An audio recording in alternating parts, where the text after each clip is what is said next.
नमस्कार मित्रांनो, टेक्नॉथर्व या यूट्यूब चॅनलवर आपलं स्वागत। मित्रांनो, जर आपण संजय गांधी निराधार योजना, श्रावणबाळ वृद्ध पेन्शन योजना किंवा इतर निराधार योजनेचे लाभार्थी असाल तर ही बातमी आपल्यासाठी आनंदाची आहे, खुशखबर आहे। कारण आता आपली प्रतीक्षा संपली असून फेब्रुवारी व मार्चचा हप्ता एकत्र रुपये 3000 आपल्या खात्यावर जमा होणार आहे। पण तो कधी मिळणार तर याबाबतची माहिती आपण या व्हिडिओमध्ये बघणार आहोत। त्यामुळे मित्रांनो, हा व्हिडिओ आपल्यासाठी अतिशय महत्त्वाचा आहे। तो पूर्ण बघा, तरच आपल्याला कळेल की आपल्या खात्यावर हे 3000 रुपये कधी जमा होणार। तर मित्रांनो, व्हिडिओला सुरू करण्यापूर्वी नेहमीप्रमाणे एक विनंती करेन, जर आपण या चॅनलवर नवीन असाल तर चॅनलला सबस्क्राईब करा, व्हिडिओला लाईक करा आणि हा व्हिडिओ जास्तीत जास्त लाभार्थ्यांपर्यंत शेअर करा। तर वेळ न घालवता व्हिडिओ सुरू करूया आणि बघूया ती माहिती। तर मित्रांनो, 21 व 22 फेब्रुवारीला ज्या लाभार्थ्यांचे डीबीटी झालेले होते अशा लाभार्थ्यांच्या खात्यावर जानेवारीचा हप्ता 1500 जमा करण्यात आलेला आहे। महाराष्ट्रातील अनेक जिल्ह्यातील लाभार्थ्यांच्या खात्यावर डीबीटी मार्फत हे पैसे जमा पण झालेले आहेत। मात्र अनेक लाभार्थी असे आहेत की त्यांचे अजूनपर्यंत डीबीटी झालेले नसल्याने त्यांच्या खात्यावर हे पैसे जमा झालेले नाही। महाराष्ट्र शासनाच्या 18 फेब्रुवारीच्या शासन निर्णयानुसार मार्च महिन्यापर्यंतचे संजय गांधी निराधार योजना व इतर निराधार योजनेचे जे काही पैसे आहेत तर ते स्टेट बँक ऑफ इंडियाकडे वर्ग करण्यात आलेले आहे आणि शासनामार्फत वेळोवेळी लाभार्थ्यांना सांगण्यात येत आहे की लवकरात लवकर डीबीटी करा, अन्यथा योजनेचा लाभ मिळणार नाही। त्यामुळे अनेक लाभार्थ्यांनी अजूनपर्यंत डीबीटी केलं नसल्याने त्यांच्या खात्यावर हे पैसे जमा झालेले नाही। तर मित्रांनो, याच्या अगोदरही मी सांगितलेलं आहे आपल्याला की जर आपण अजूनपर्यंत डीबीटी केलेलं नसेल तर नेमकं डीबीटी कसं करायचं आहे अगदी साध्या पद्धतीनं। तर जर आपलं डीबीटी झालेलं नसेल तर आपला बँक पासबुक आहे, आधार कार्ड आहे, त्याचबरोबर मोबाईल नंबर, या 3 डॉक्युमेंटची झेरॉक्स घेऊन बँकेमध्ये जायचं आहे आणि बँकवाल्यांना सांगायचं आहे की माझ्या खात्याचं डीबीटी करा। ते आपल्या खात्याचं डीबीटी करून देईल आणि यासाठी आपल्याला कोणतेही पैसे लागणार नाही। त्याचबरोबर दुसरी गोष्ट, जर बँकेत होत नसेल तर आपल्याला तहसील कार्यालयामध्ये हे डॉक्युमेंट घेऊन जायचे आहे आणि त्या ठिकाणी असलेले जे काही कर्मचारी आहे तर त्यांना सांगायचं आहे की माझे डीबीटी करून द्या। कारण तहसील पातळीवर सध्या डीबीटीचे काम सुरू आहे, त्यामुळे तिथे सुद्धा आपल्याला तात्काळ डीबीटी करून दिल्या जाईल। आता ज्या लाभार्थ्यांनी अजूनपर्यंत डीबीटी न केलेलं नाही ते लाभार्थी आता आर्थिक अडचणीत सापडलेले आहे।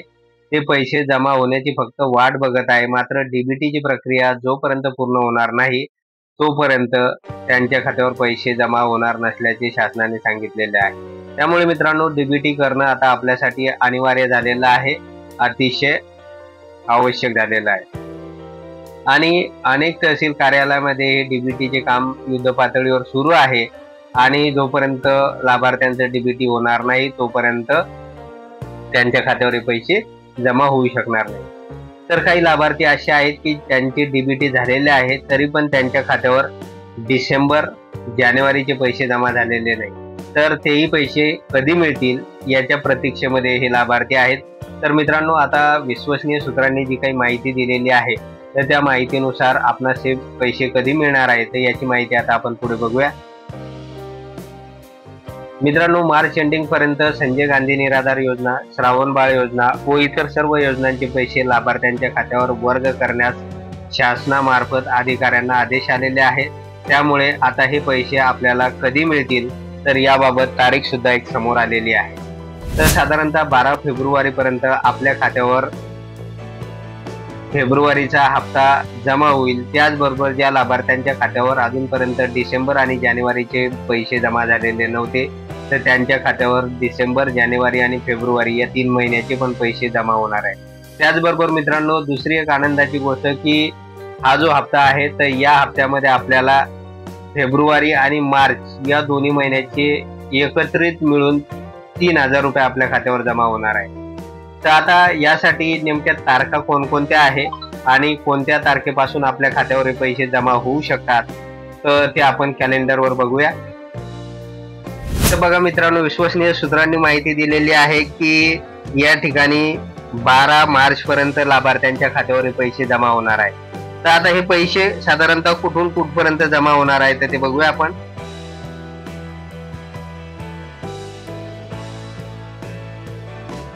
तर बघा मित्रांनो, या ठिकाणी की 8 मार्च का आहे तर महिला दिन आहे आणि संपूर्ण जगामध्ये महिला दिन साजरा केला जातो आणि हा दिवस महिलांसाठी अतिशय आनंदाचा असा दिवस आहे। आणि याच पार्श्वभूमीवर महाराष्ट्र शासनाद्वारे 8 मार्च पासून आपल्या खात्यावर या योजनेचे पैसे जमा केले जाऊ शकतात। त्यामुळे 8 तारखेपासून सलग आपल्या खात्यावर हे पैसे जमा होणार आहे आणि त्यानुसार जर आपण बघितलं तर 8 झालं, 9, 10, 11 आणि 12। कारण 13 तारखेपासून काय आहे तर होळी आहे।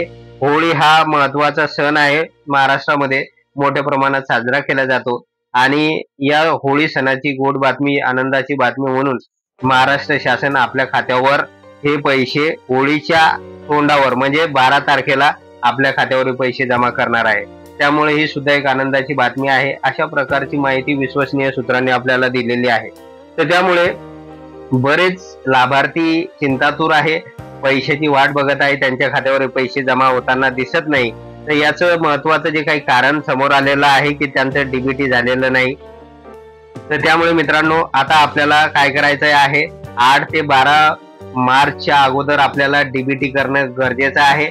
जर आपण डीबीटी केलं नाही तर हे जे काही पैसे आहेत तर ते आपल्या खात्यावर जमा होणार नाही, तर त्यामुळे आपण अडचणीत येऊ शकतो। त्यामुळे आपल्याला हे पैसे मिळण्या अगोदर म्हणजे साधारणतः 8 मार्च पासून ते 12 मार्च पर्यंत आपल्याला हे पैसे मिळणार आहे। तर तत्पूर्वी आपल्याला डीबीटी करणे गरजेचं आहे। आता ज्यांनी डीबीटी केलेलं आहे तर त्यांना परत डीबीटी करण्याचं गरज नाही। त्यांच्या खात्यावर फेब्रुवारी आणि मार्चचा हप्ता रुपये 3000 जमा होऊन जातील। परंतु ज्या लाभार्थ्यांनी अजूनपर्यंत डीबीटी केलेलं नाही तर त्यांनी 8 मार्चच्या अगोदर डीबीटी करा, अन्यथा त्यांच्या खात्यावर पैसे जमा होणार नाही। त्यामुळे ही एक महत्वाची सूचना होती आणि अपडेट होती। आणि मित्रांनो, कारण होळीच्या तोंडावर शासनाने सांगितलेलं आहे की आपल्या खात्यावर हे पैसे जमा केले जातील, त्यामुळे ही महत्वाची आणि आनंदाची बातमी आहे। त्याचबरोबर दुसरी एक महत्वाची बातमी आपण सांगू इच्छितो मित्रांनो, की 10 मार्चला काय आहे तर बजेट अधिवेशन आहे आणि या बजेट अधिवेशनामध्ये अगोदर जे काही आपलं पेन्शन होतं, दर महिन्याला 1500 रुपये मिळत होतं, तर त्यामध्ये वाढ करून ते 2100 रुपये करण्याचा शासनाचा विचार आहे। आणि या संदर्भात महायुतीने विधानसभा निवडणुकीच्या काळामध्ये संजय गांधी निराधार योजना व इतर निराधार योजनेच्या लाभार्थ्यांना आश्वासन सुद्धा दिलेले होतं की आम्ही पुन्हा जर सत्तेत आलो तर या 1500 रुपयाचे 2100 रुपये करू। तर त्यामुळे 10 मार्चला हे बजेट आहे आणि या बजेटमध्ये अशा प्रकारची तरतूद होऊ शकते की आपल्या खात्यावर आता हे जे काही 1500 ऐवजी 2100 रुपये जमा होऊ शकतात। परंतु आता मित्रांनो, हे 2100 रुपये आपल्या खात्यावर कधी जमा होणार आहे तर यासाठी हा मार्च जाऊ द्यावा लागणार आहे आपल्याला, कारण बजेटची जी काही तरतूद आहे तर ती साधारणतः एप्रिल पासून लागू होते। त्यामुळे 1 एप्रिल पासून आपल्या खात्यावर या योजनेचे 2100 रुपये दर महिन्याला मिळणार आहे। तर त्यामुळे मित्रांनो, ही सुद्धा एक आनंदाची गोष्ट आहे आणि खुशखबर आहे की आता काही दिवसाची प्रतीक्षा आहे, त्यानंतर आपल्या मानधनामध्ये वाढ सुद्धा होणार आहे। त्याचबरोबर फेब्रुवारी आणि मार्चचे पैसे जे आहे तर ते सुद्धा आपल्या खात्यावर रुपये 3000 जमा होणार आहे। आणि ज्या लाभार्थ्यांच्या खात्यावर अजूनपर्यंत डिसेंबर, जानेवारी आणि फेब्रुवारी याचे पैसे जमा झालेले नाही तर त्या लाभार्थ्यांच्या खात्यावर डिसेंबर, जानेवारी, फेब्रुवारी आणि मार्च या 4 महिन्याचे सलग पैसे म्हणजे 6000 रुपये जमा होतील। त्यामुळे आता चिंता करू नका, फक्त आपल्याला आता 7-8 दिवसाची वाट बघावी लागणार आहे। त्यानंतर आपल्या खात्यावर 8 मार्च पासून ते 12 मार्च या दरम्यान आपल्या खात्यावर हे सगळे पैसे जमा होणार आहे। तर अशा प्रकारची माहिती मित्रांनो विश्वसनीय सूत्राकडून आपल्याला मिळालेली होती, त्यामुळे लवकरच आता आपल्या खात्यावर हे पैसे जमा होणार आहे। तर मित्रांनो, जर आपणास हा व्हिडिओ आवडला असेल तर व्हिडिओला लाईक करा, चॅनलला सबस्क्राईब करा आणि हा व्हिडिओ जास्तीत जास्त लाभार्थ्यांपर्यंत शेअर करा। धन्यवाद।